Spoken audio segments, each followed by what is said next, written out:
अस्सलामुअलैकुम and I am back with another video. ये हमारे इंग्लिश स्पोकन कोर्स की क्लास 3 है जिसमें हम पार्ट्स ऑफ स्पीच सीखेंगे। पार्ट्स ऑफ स्पीच क्या होते हैं और उनका पर्पस क्या होता है, क्या काम होता है सेंटेंस में, ये सारी हम गुफ्तगू करेंगे आज की क्लास में। So let's start.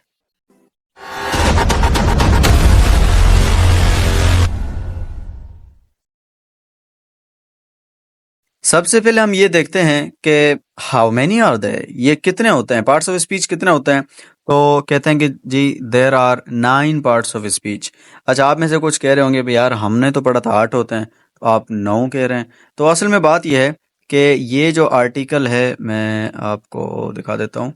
ये आर्टिकल, इसको कुछ लोग पार्ट्स ऑफ स्पीच में काउंट करते हैं, कुछ नहीं करते हैं। अगर आप करेंगे तो 9 हो जाएंगे, नहीं तो भाई 8 हैं। ठीक है जी, सॉरी। तो 8 पार्ट्स ऑफ स्पीच या 9 पार्ट्स ऑफ स्पीच, लेकिन हम सारे के सारे पढ़ लेंगे ताकि आपको सबकी डेफिनेशन पता हो और सबका यूज पता हो। ठीक है जी। तो नाउन है, प्रोनाउन है, एडजेक्टिव है, आर्टिकल है, वर्ब है, एडवर्ब है, प्रीपोजिशन है, कंजक्शन है और इंटरजेक्शन है। ठीक है जी। तो आइए हम इन सबको बारी बारी में पढ़ लेते हैं। नाउन, सबसे पहले नाउन जिसको उर्दू में हम इस्म कहते हैं, तो ये वो वर्ड है जो किसी इंसान, जगह या चीज का नाम हो। ठीक है जी, किसी भी जगह का नाम हो या किसी चीज का नाम हो, तो यानी कि किसी भी चीज का बस नाम हो। राइट। एग्जाम्पल है अली, बुक, कराची। देखें, अली किसी का नाम है, बुक एक उसका नाम है ना, बुक को हम बुक कहते हैं, यानी ये उसका नाम है। कराची ये किसी शहर का नाम है, किसी प्लेस का नाम भी हो सकता है और किसी चीज का भी या किसी बंदे का भी नाम हो सकता है। राइट। तो इसकी डेफिनेशन क्या है देख लेते हैं। Noun is the name of a person, place और अ थिंग। ठीक है जी। So this is noun. फिर हमारे पास प्रोनाउन है जिसको हम उर्दू में जमीर कहते हैं। तो ये वो वर्ड है जो किसी नाउन की जगह इस्तेमाल होता है, यानी कि नाउन की जगह पे आप प्रोनाउन भी यूज कर सकते हैं। तो एग्जाम्पल क्या है प्रोनाउंस की, देखें ही, शी, दे, इट वगैरह वगैरह। तो ये प्रोनाउंस होते हैं। वैसे प्रोनाउन ज्यादा होती हैं, मैं इसके लिए एक अलग से वीडियो बनाऊंगा। पार्ट्स ऑफ स्पीच का सिर्फ मैं आपको समझ लें कि तारुफ करवा रहा हूँ, इंट्रोडक्शन करवा रहा हूँ। तो डेफिनेशन क्या अभी प्रोनाउन की, तो a pronoun is a word used in a place of noun. Same चीज हो गई कि ऐसा वर्ड जो कि नाउन की जगह पे इस्तेमाल होता है। लेकिन एक क्वेश्चन ये क्रिएट हो सकता है, भाईजान जब नाउन हमारे पास मौजूद है तो प्रोनाउन हम यूज क्यों कर रहे हैं, उसकी जगह पे क्यों यूज करते हैं। तो आइए अब इसको हम देखते हैं। एक सेंटेंस है हमारे पास जिसमें हमने प्रोनाउंस को यूज नहीं किया। तो देखिए कितना अजीब सा सेंटेंस है। Nadeem is a boy, Nadeem एक लड़का है। Nadeem's father sees Nadeem going to school, कि नदीम एक लड़का है और जो नदीम का फादर है वो नदीम को स्कूल जाते हुए देखता है। तो ये बड़ा अजीब सा जुमला कि ये जो नदीम नाम है ये बार बार जो है ना आ रहा है। तो हमने क्या किया कि विद प्रोनाउंस हमने प्रोनाउन इस सेंटेंस में यूज किया है। तो देखिए जुमला कितना बेटर बन गया। Nadeem is a boy, his father sees him going to school. तो ये हिज और हिम, ये दोनों जो है प्रोनाउंस हैं, और इनके यूज करने से हमें क्या पता क्या फायदा हुआ कि सेंटेंस बड़ा अच्छा और आसान बन गया, वरना यहाँ पे काफी बोरिंग सा सेंटेंस जो है वो बन रहा था, ये ऊपर वाला। आगे चलते हैं। एडजेक्टिव है हमारे पास। एडजेक्टिव क्या होता है, ये वो वर्ड है जो किसी नाउन या प्रोनाउन का कोई अच्छा या बुरा वस्फ जाहिर करता है। यानी कि ये जस्ट यूं समझ लें कि नाउन के मीनिंग में कोई ना कोई इजाफा करता है, नाउन को मजीद एक्सप्लेन करता है कि नाउन वो कैसा है।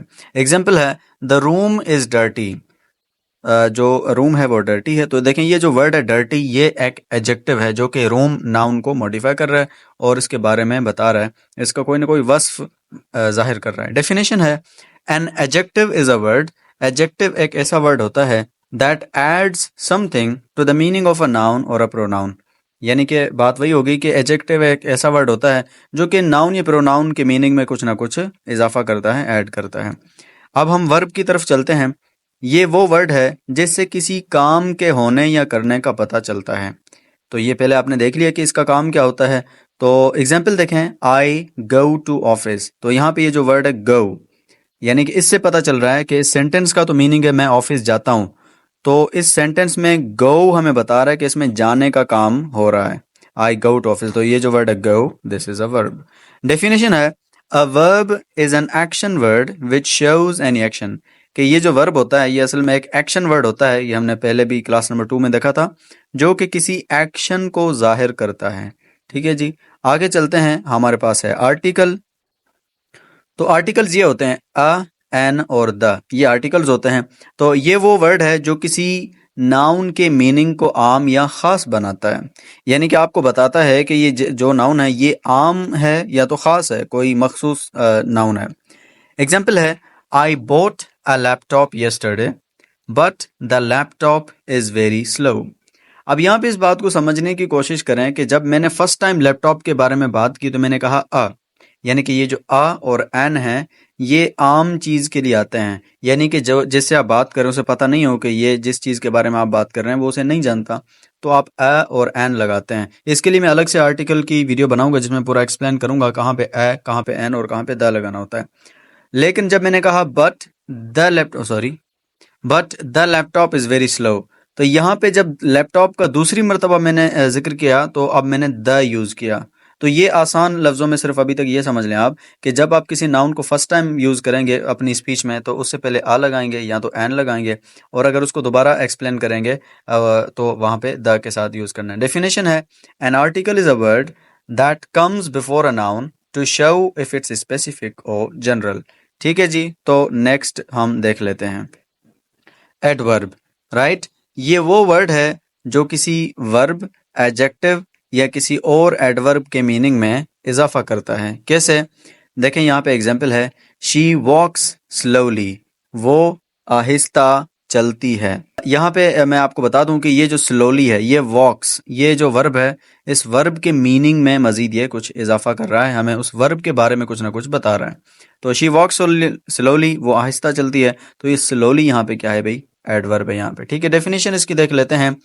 An adverb is a word which modifies the meaning of a verb, adjective और अनदर एडवर्ब। फिर आ जाता है जी प्रीपोजिशन। तो प्रीपोजिशन क्या होता है? देखें, ये वो वर्ड है जो किसी चीज की जगह, वक्त या डायरेक्शन को जाहिर करता है। कैसे? एग्जाम्पल है, the book is on the table, कि किताब टेबल के ऊपर है।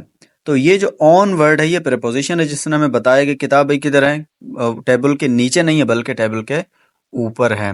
तो इन, ऑन और अंडर, बिसाइड एटसेट्रा, ये जो सारे होते हैं ये क्या होते हैं? प्रेपोजिशंस होते हैं। डेफिनेशन है जी, a preposition is a word that shows the position, time और डायरेक्शन ऑफ एनीथिंग।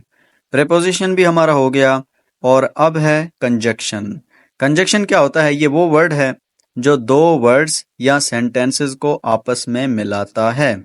ठीक है, इसका काम ये होता है कि दो वर्ड्स को आपस में मिलाता है, या तो समटाइम्स दो सेंटेंसेस को आपस में मिलाता है, या दो फ्रेजेस को मिलाता है। यहाँ पे एग्जाम्पल देखें, my friend and I went to the market, मैं और मेरा दोस्त मार्केट गए। तो यहाँ पे देखें, अब ये असल में दो सेंटेंसेस थे, my friend went to the market and I went to the market. मेरा दोस्त मार्केट गया, मैं मार्केट गया। तो अब इन दोनों को मिला के हमने क्या किया कि माई फ्रेंड और आई, इनके बीच में एंड लगाया जो कि कंजक्शन है। ठीक है जी, तो एंड के साथ हमने माई फ्रेंड और आई को ज्वाइन करके एक ही सेंटेंस में हमने काम चला लिया। तो my friend and I went to the market, तो इस एंड ने यहाँ पे क्या काम किया कि माई फ्रेंड ये वाला और आई, इन दोनों को आपस में मिला दिया। तो my friend and I went to the market. तो कंजक्शन का यही काम होता है कि दो वर्ड्स को या दो फ्रेजेस को आपस में मिलाता है।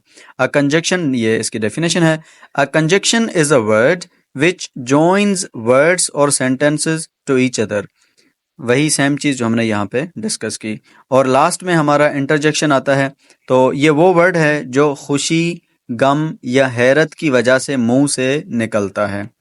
एग्जाम्पल है, hurray we have won the match. तो ये जो हुर्रे है ये खुशी की वजह से, जब आप बहुत खुश होते हैं तो आप कहते हैं hurray we have won the match. तो ये जो हुर्रे आपने कहा, तो ये खुशी की वजह से आपने कहा, तो ये जो हुर्रे है इसको हम इंटरजेक्शन कहते हैं। और इसी तरीके से, alas the old man has died, तो अफसोस कि वो बूढ़ा शख्स का इंतकाल हो गया। तो ये जो अलास है ये हम इंटरजेक्शन के खाते में डालते हैं, भाई ये इंटरजेक्शन है। अब यहाँ पे एक बात लाजमी जो है वो आपने ये नोटिस करनी है कि ये जो एक्सक्लेमेशन मार्क है इसको आपने याद रखना है कि जब भी इंटरजेक्शन आप कोई भी यूज़ करते हैं तो उसके साथ ये एक्सक्लेमेशन मार्क लाजमी आप लगाते हैं।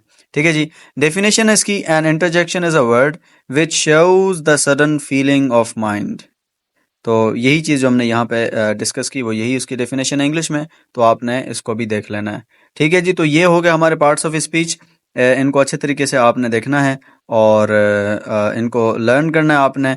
और इनको फिर यूज़ करने में इनमें मिस्टेक वगैरह नहीं करनी। So that's it for today, और आपने चैनल को सब्सक्राइब कर देना है। See you in the next video. अल्लाह हाफिज़।